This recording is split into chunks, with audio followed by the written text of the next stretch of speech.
week edition of Business Morning. Thank you for joining us. I'm Chimeze Obi Iwago.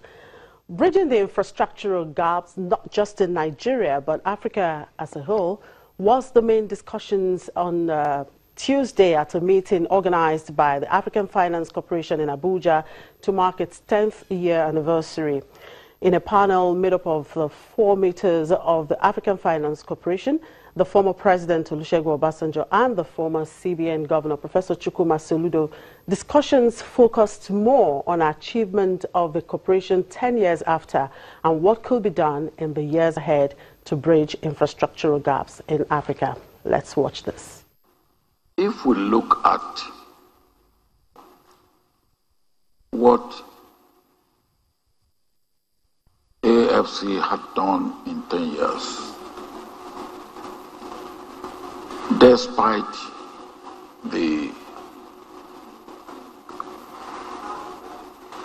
rocky or rough beginning because of lack of understanding by leaders that came later.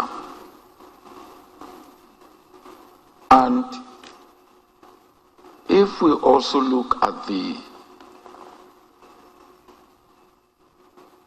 instability and uncertainty that is there in the world beyond us,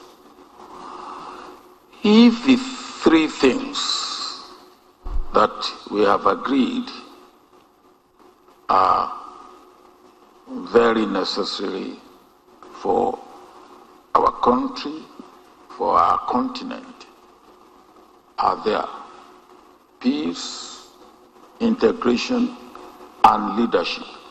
And when I talk of leadership, I'm not talking of just political leadership. I'm talking of leadership at all levels. Because AFC would not have got to where it has got to in 10 years if after Chukwuma and I have thought about it and we have said, I have said go on, he has tried to go on, and we do not have those who followed it through, we will not have got here. If all these go well, I see an AFC that in the next 10 years will have tripled or quadrupled its investment. For me, as I said last night, it was quite an emotional moment to see a dream some 10 years plus ago that were, conceive of an idea. You go to the president, whom I acknowledge profusely for the belief.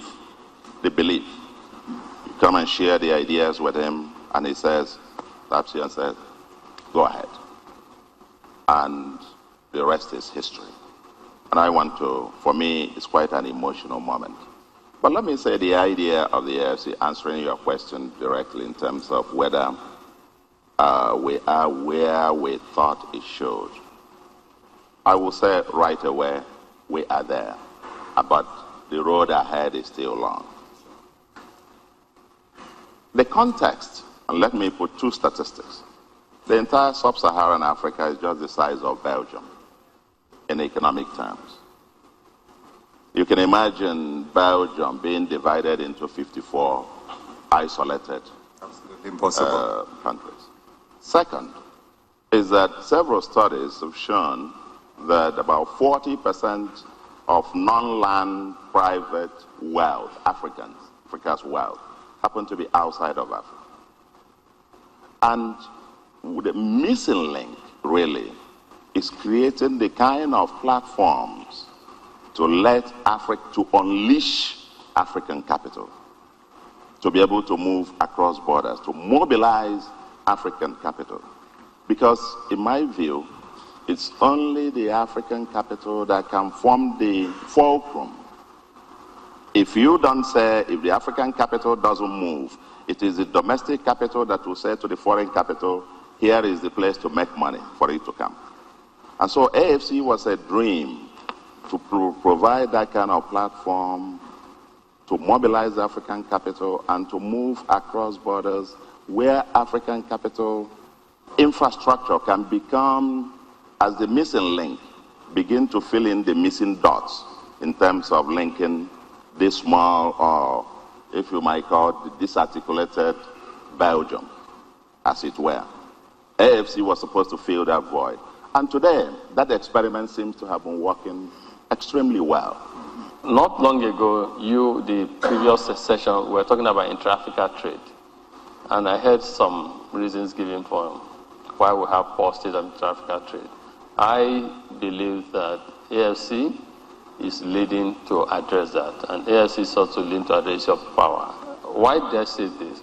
Intra-Africa trade, to a large extent, is influenced by two things, or will be influenced by two things. Infrastructure. The way Africa is wired by our transportation infrastructure, there'll be a limit to how much we can trade intra-Africa. So to trade intra-Africa, we need to start from the colonial transportation system we had, which structured the movement of commodities from the hinterland straight to the ports for export outside the shores of Africa. Sure. And AFC is leading. In the first few years, they talked about ports, trying to develop ports, trying to show interest in railways, interest even in intra-Africa transportation. This is the kind of infrastructure we need to develop the continent. AFC is playing a role there. And as someone who has said on risk committee, I see this and I'm happy about it. AFC also, in the area of power, they realize that we need power to power Africa out of poverty. Absolutely. And AFC has done gas to power support. They've done the renewables in the area of power. Sure. And they just need more encouragement. So I see it, looking back, the dream, the night I was called, one night I got a call about AFC. I said, yes, let's support it and get in United Bank of Africa. I think after Central Bank, United Bank of Africa is the next single largest investor there. All of the support we give to AFC, personal support, investment, capital support, we're happy today that the institution is being well run and is in good care of capable leadership.